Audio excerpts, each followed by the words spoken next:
both literally and figuratively, one of the biggest transfer portal gets this offseason was defensive tackle Eli Coenen out of Illinois. And hey, he joins the show to talk about not just his career, but who else to keep an eye on for Michigan State.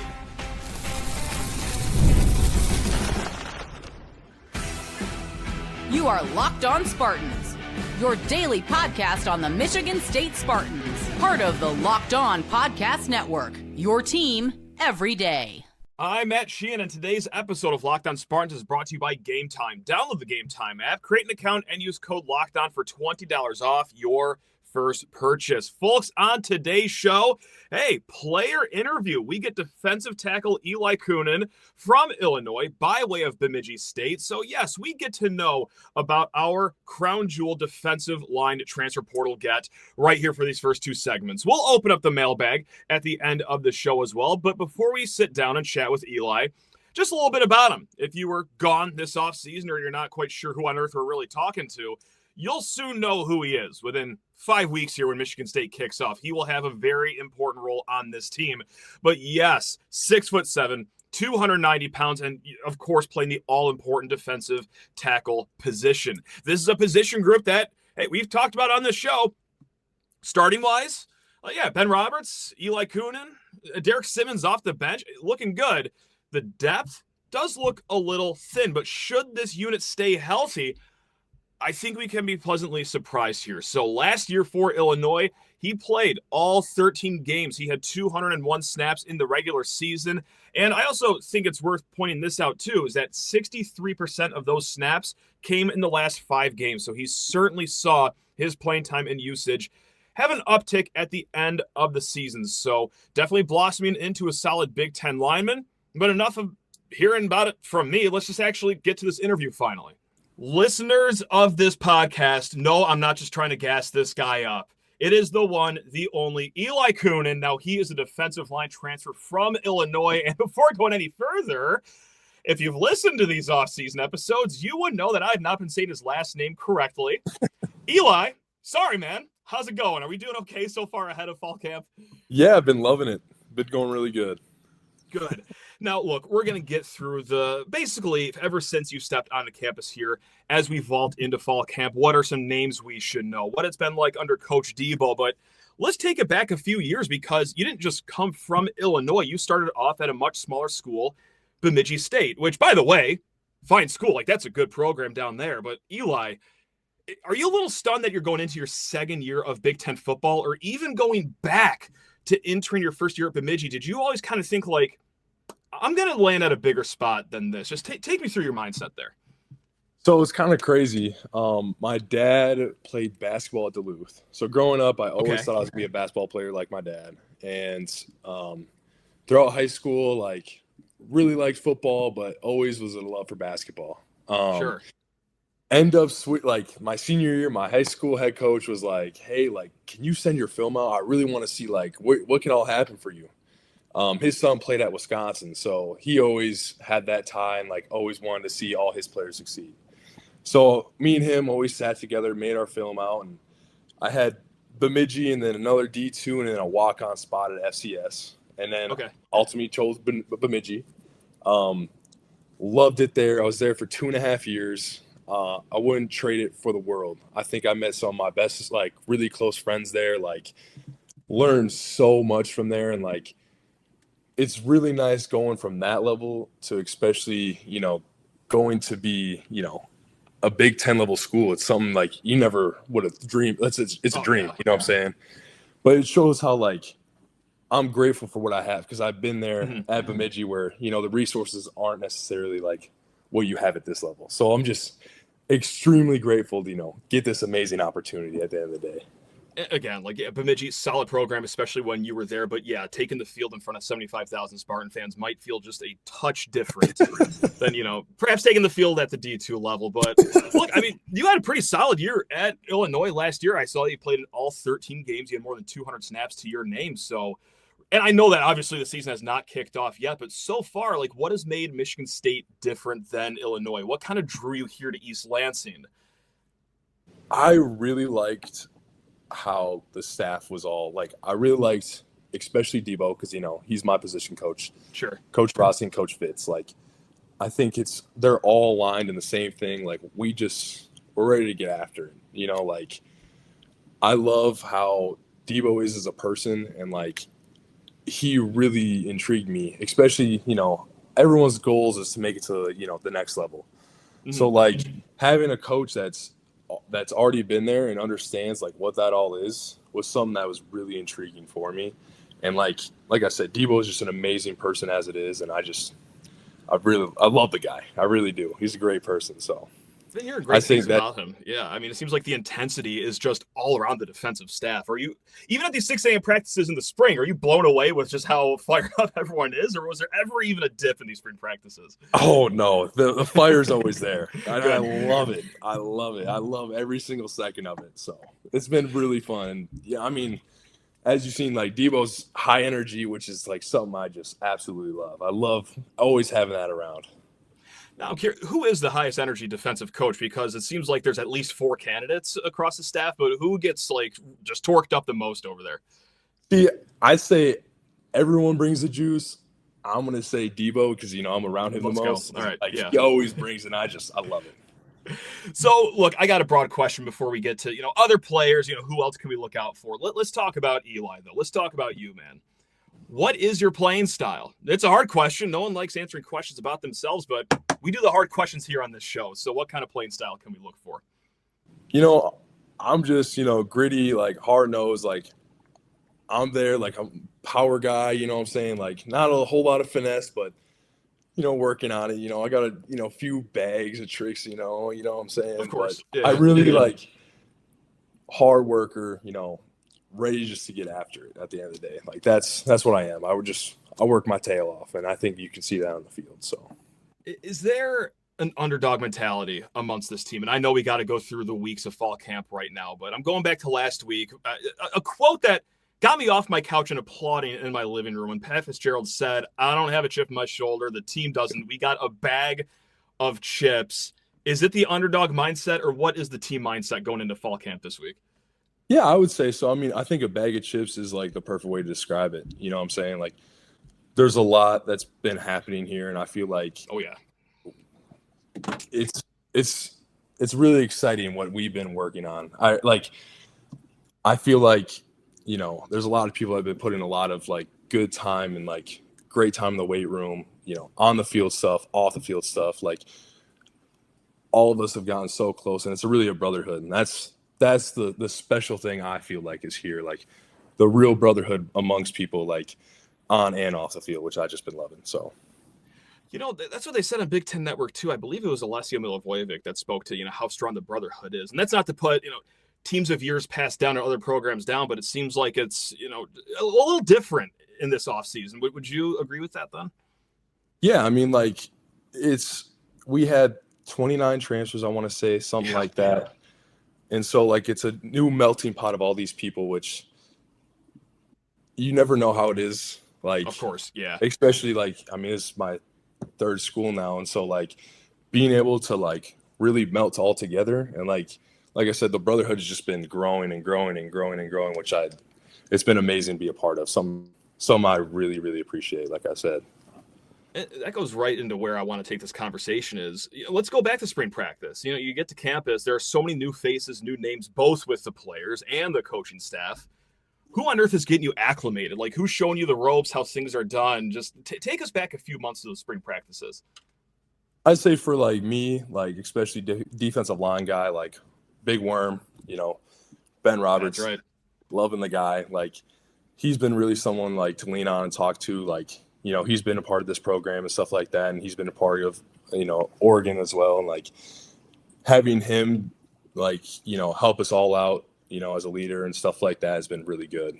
So I've been leaning on my dog Worm, and also, like, Kenny Soares been really he's got a lot of good things to say, and, just been loving those, like, and everyone. I'm saying those 2 guys, but, like, yeah, of course, you can go with, KT, Kakai, Trey, Los, Mike, everyone.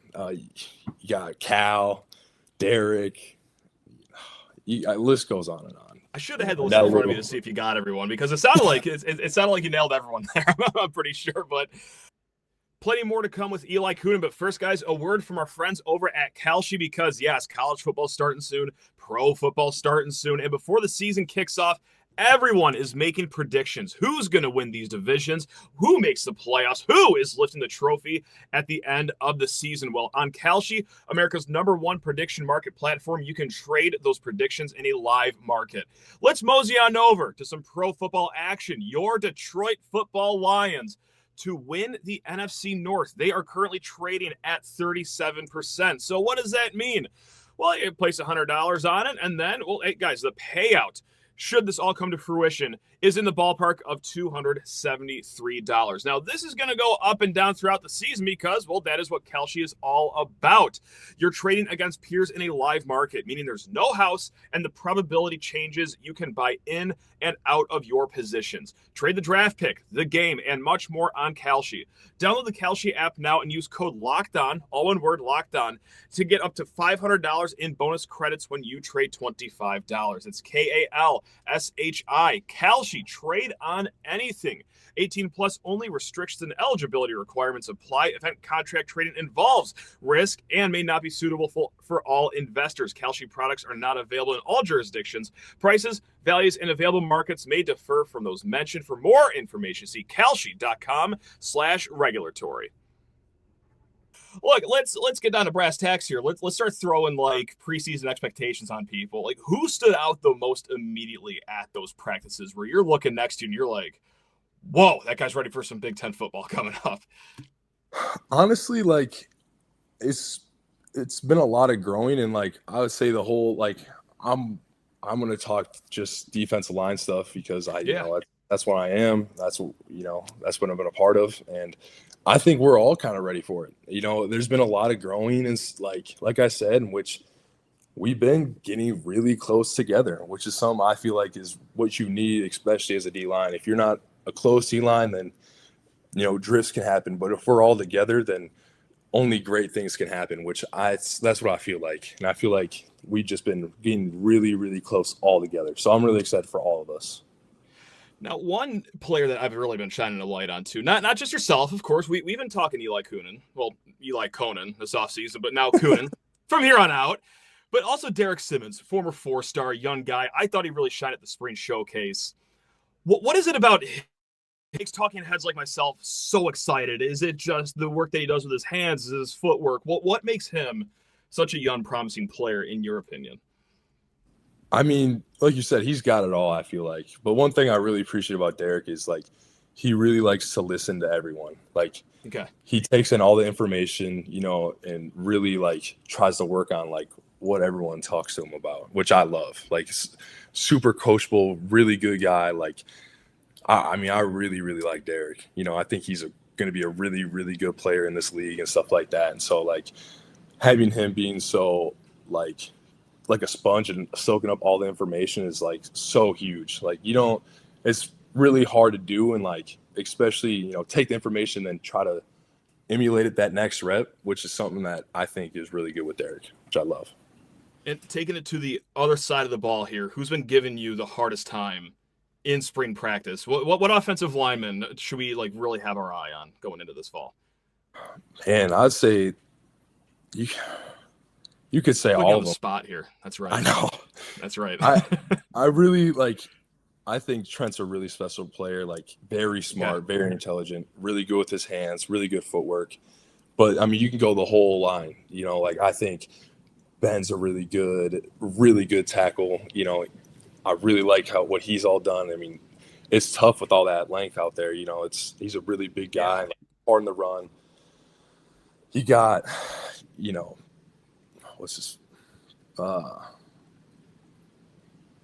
Nick Sharp, really good guy. Another big human. Like, it's a Big Ten for a reason. So, like, having all those really big offensive linemen, like, they're doing amazing work, all of them. Like, I think it's something special going on the other side of the ball as well. So, obviously, you guys made great strides in the spring, like Coach Fitz has talked about. You guys have had some off-season workouts, but he talked about the fourth phase about to begin here this week in fall camp. What on earth does that mean? I try to follow a lot here, but like, what are you guys looking to do in this first week of fall camp? Does it get more intricate with the playbook? Is it just kind of remember your basics that you left the spring with, or what do you expect for the first few days of this fall camp here?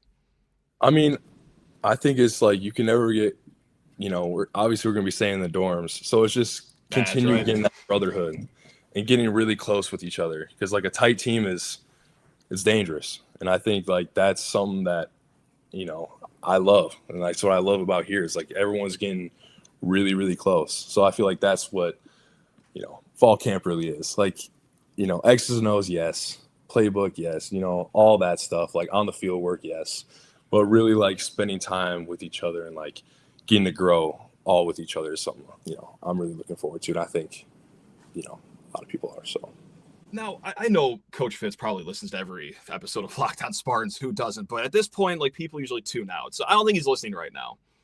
What's your thoughts on going to the dorms here for fall camp? Like, we can be honest right now. Are you kind of already over that? Are you a little fired up for it? Just what's the outlook at dorm life here for the next few weeks? Excited. I really am. All right, am. there we go. Like, get to see another part of campus that I haven't seen. Like, that's always fun, not aspect for me. But like I said, being able to stay with, the whole team and stuff like that, being able to keep growing and like, at the end of the day, we're all like going to have fun and stuff like that. So I can't wait just, be together as a group of guys and like really get really super close. Because, I mean, we're going to be in the dorms. So like, it's how it is. You just got to be really close. So great time. I can't wait. Mm-hmm. Great times. You got your roommate yet for the dorms, or is that got to be figured out still? Oh, I have no idea. I think they're gonna give us to it like when they give us our keys. So we'll see. Okay.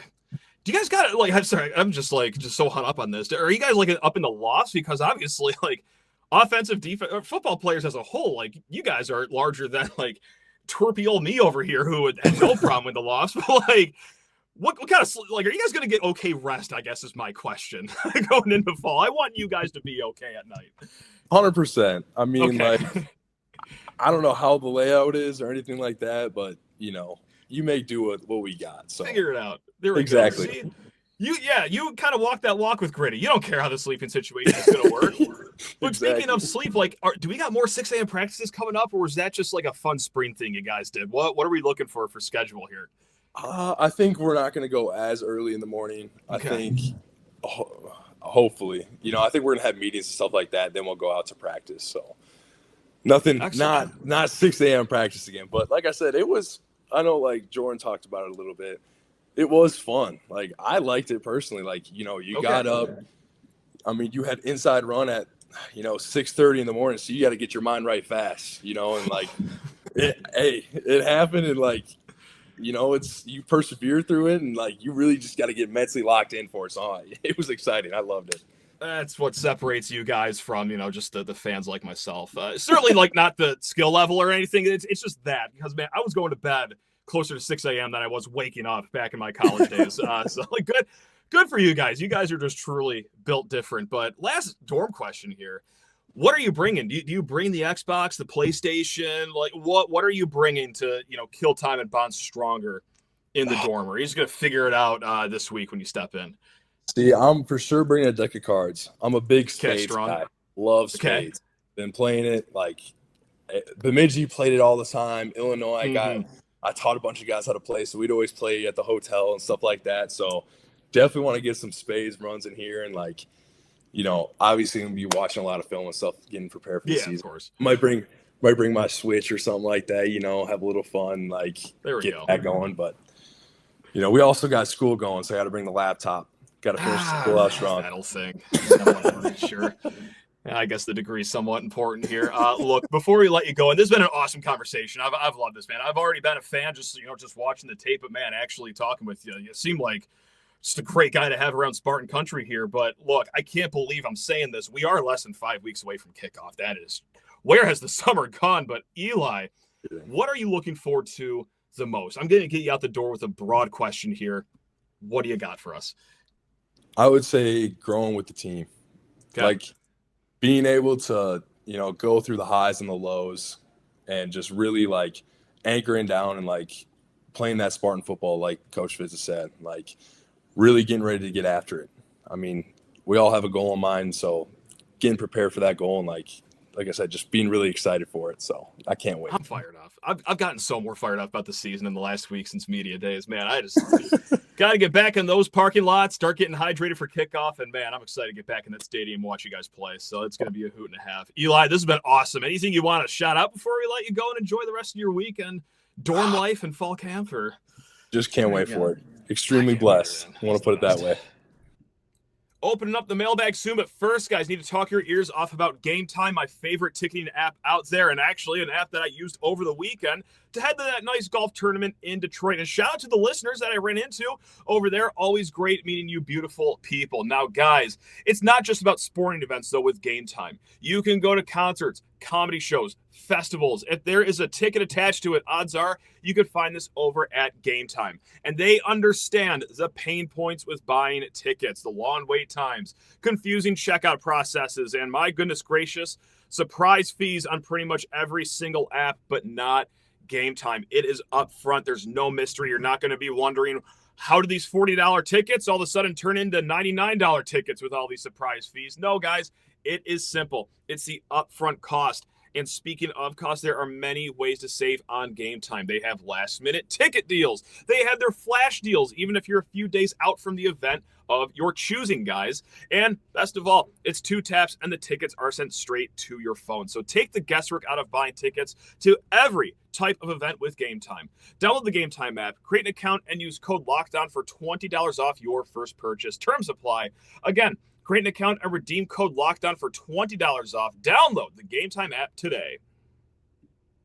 All right, cracking open that mailbag. Again, guys, if you ever want to reach out, you probably already know the email address, but hey, let's do it one more time. LockedOnSpartans@gmail.com, where Ray hit us with a 3-pack of questions. So Ray, you are the executive producer of the 3rd segment of today's episode. Thank you very much, sir. So the first 2, football, the last one, basketball. Number 1 is my inkling that Fitz will toughen up the Spartans just enough to correct their last minutes and blown bloopers from last year to get them to 6 wins. Reasonable. Doesn't the law of averages get us to 6 wins this season? I admit that's desperate thinking. Now, hold on. Ray, it's early August. Like, this is the time on the calendar for desperate thinking. This is the time to start talking yourself into 8-win Michigan State, 9-win Michigan State. 'Tis the season for just all sorts of positive vibes right here. So, look, just on, speaking of law of averages, right? Doesn't it feel like on law of averages alone, we should be due for some sort of injury luck this season? Not to say that is the only problem Michigan State has had the last few years. Don't get me wrong. Even with a healthy roster the last few seasons, I don't think we're having that great of a time. But, man, I'll tell you, not helping. The injury bug the last few years has not helped our cause here. So are we set for a season where, like, I don't know, only 6 guys get hurt the entire season? Law of averages and numbers suggest that could very well be the case, but don't count on it. We will see here. Look, can they go the distance in these games? And I don't know if I want to attach the word toughness to it. We're calling out a bunch of guys that obviously display toughness week in and week out here. But just between the ears, can you get a little sharper? Can you find that 4th quarter within you? Because especially at the tail end of last year, namely the defense, they look solid for 3 quarters, and then things kind of go off the rails in the 4th quarter. Now, that's not all, because they're just not all there between the ears. No, the offense did not help them whatsoever last year. They put the ball in bad field position. They also had the defense on the field for what felt like 50 minutes per game. So it's not all that, but yes, I think we would be kidding ourselves if we didn't see mental errors pop up in the 4th quarter, or just the entire game sometimes with the special teams. And this is where it goes beyond Pat Fitzgerald, right? Like LeVar Woods, I probably bring it up so many times that I can't keep calling it an underrated storyline. I think State fans, especially the diehards that listen to episodes in the middle of the summer, know this. But LeVar Woods was a very underrated move for Michigan State. Maybe won't resonate with, the fan that just tunes in every Saturday and then lives a healthy life outside of that day. But us in the know, we know that LeVar Woods is an incredible special teams coach from Iowa. Can he sharpen it in year one under Pat Fitzgerald because yet we saw it against Nebraska last year. We saw it against Iowa last year. We've seen special teams, even with like the best punters in the nations the last few years, still sink some of these games here. So yeah, I don't think it's crazy to say that, hey, can better special teams make this a 4-win team into a 6-win team? Yeah, you can talk yourself into that. Again, it's early August. This is what it's all about, right? Question number 2. Aren't you grateful that MSU plays 2 easy games a year so that everyone gets the opportunity to buy cheap tickets for a nearly assured win? Yeah, I don't get me wrong. Like I do like a somewhat challenging non-conference opponent. I think Boston College was great the last few years. Yes, I am excited to see the Notre Dame rivalry kick back up. I just wish it was like any other year where they're not a national title favorite and we are just trying to get off the mat for the third rebuild in the last 6 years, basically. But always beggars can't always be choosers, right? But no, hey, like these 2 easy games. I want to knock on wood here. I don't want to be held accountable should things go awry against Toledo or Eastern Michigan. But yeah, I love these games. They will always have a special place in my heart, right? It is so hard to beat the vibes of these early season games. And of course, not just this year, but last year as well. You know, your Youngstowns of the world, Furmans from a few years ago. Hey, we got Duquesne coming up next year. Guys, it's reasonably priced tickets. The opener is, a little more expensive, but hey, you know what? Like, you get usually great weather. The team is undefeated for that opener, and, hopefully they're still going to be undefeated for the second game of the season. And there is just, man, I could taste it. I could hear it. I could smell it. There is a palpable buzz in the air for those early season games. Everyone's in a great mood. The campus is coming alive again. You could just feel the energy radiating off the new students there. Oh, man, I'm getting so excited just talking about it. Nothing beats those early season tailgates. And look, I mean, there's always going to be a spot on the schedule for, those Duquesnes of the world, the Youngstowns of the world. I truly do cherish these games. So, yes, am I grateful that they play these 2 games? Yeah, 100%. These are 2 of the best Saturdays of the entire year. And not just because it means an easy win for Michigan State. Believe me, hey, last year we left the Youngstown game not feeling too great about ourselves despite a win, but it's more so everything beforehand. Not to make everything about a tailgate, but it truly is a festive celebration of football in East Lansing. And a great time to take the kids should you not want to spend a boatload of money on them or, your friends that are just casual fans, but you want them to experience the stadium. It's great. I can't wait to get around to it this year, guys. Now, question number 3. We're going to end on a sad note here, Ray, but okay, this was your decision. This is what happens when you're the producer of the show for the 3rd segment. Number 3, here's an easy, limited question. Why hasn't Tom Izzo won a second natty? Is the best we can hope for another Final Four appearance? Well, it's quite a simple answer why he hasn't won a second natty. There was no foul called on Gordon Hayward, on Draymond Green back in the day.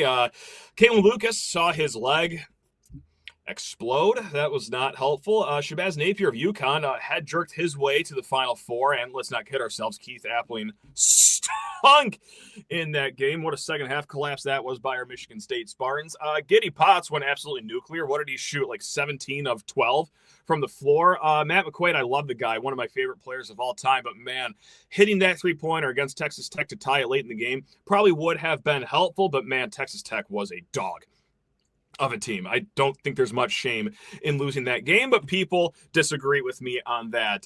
How about the COVID little virus going around shutting the entire tournament down? That did not help things. And then how about, well, I don't know how far this team could have gone, but I don't know if you had to keep giving help side defense to the 4'8" guard from Kansas State over and over and over and over and over again. Maybe you just let him go ISO one time, he misses a layup, and then you win in overtime, and then you see how far that takes you. Perhaps not a national title-worthy team, but look at that bracket. They could have gotten to the title game, and at that point, you just roll the dice. Would they have beaten UConn that year? Again, probably not, but hey, March Madness is for dreaming, right? So, yeah, that's it. Just like those quick, short little answers there. Maybe it'll happen this year. I hope so. All right, guys, we will be back tomorrow. We got another player interview lined up. Brady Pretzloff, of course, linebacker of your Michigan State Spartans. That is going to come. But, guys, until the next episode, hey, take care of yourselves. Love you all. Go Green.